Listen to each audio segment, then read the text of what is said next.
Thank you so much, Matt, for buying me 3 coffees. And he writes, great content, down to earth and helpful. Finally, a fitness channel that's informative and doesn't feel like I'm constantly just being sold to.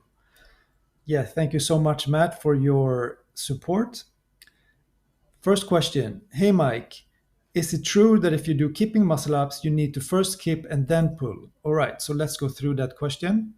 If you want to do kipping muscle ups, I would recommend to have a small swing forward like this, and then you initiate the pull first, and about here, like halfway through, you initiate the kip, either with bent legs like this, bent knees, or you can also kip with straight legs.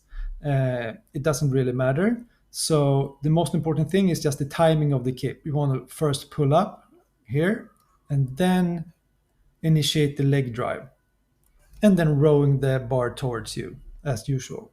And Mike asks, great video as usual. You didn't mention that the first phase of your pull, you don't pull hard right away, but you only pull hard at the rowing phase. Is that still the case? Clean explosive muscle ups is difficult, especially the second consecutive one. Thanks. All right, so let's go through that question. And when I'm pulling up around here, I'm using about, I would say, it's hard to give exact percentages, but around 90%. So I'm not using my full power at the first pull. So I'm pulling up, and when I'm about here, I use 100% in the row motion. So I'm rowing the bar towards me and also throwing the chest over the bar. Those two cues, rowing and throwing, I use 100% power. And that creates a very easy transition, which is after the explosive pull up, the hardest part of the muscle up. So 90% power, around 90% power until here. And as you can see in this video, I'm just pulling up to around chin height, maybe a little bit lower, and then I'm initiating the row. So let's see this from this angle as well. Pulling up and then rowing the bar towards me. And as you can see, that also creates a distance between me and the bar in the dip phase. So here I'm not touching the bar on my chest at all. And this is only due to the rowing phase. It's not that I'm pulling really high. And if I, trying to do an explosive pull up, I can only pull to around maybe between lower chest and navel, somewhere between there. A lot of athletes can pull the bar to your waist. I can't do that, but it doesn't really matter for the muscle up. As long as you have the timing and the technique knowledge, you just need a kind of semi-strong pull and then a row motion that is really strong. And that will create this very easy transition and smooth muscle up as well. Mike, are you saying roll or row the bar towards you? The subtitles say roll, but it's a straight bar row. Or is it interchangeable? Either rowing or rolling the bar towards me will work. No, I'm saying row, R-O-W, not roll.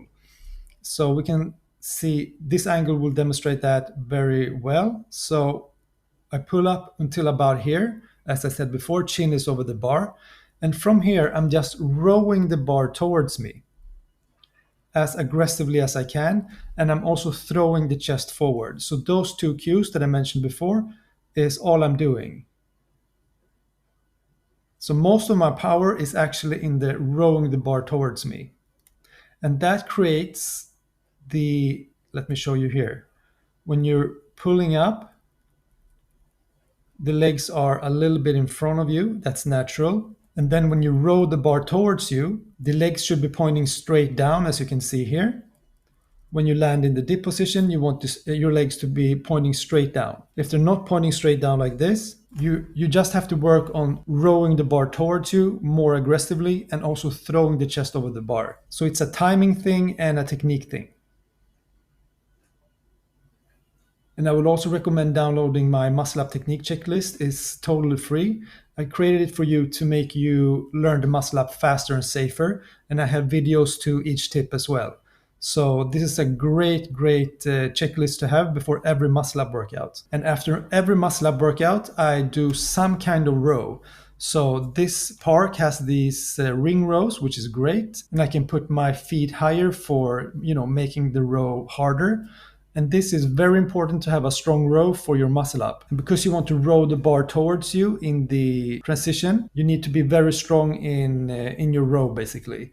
But there are many ways to strengthen your row. In your regular gym, you can use the machines. If you're outside, you can use your rings or bar or anything. But I would recommend strengthen your row. So thank you so much, guys. I hope you enjoyed this video, and I'll see you in the next one.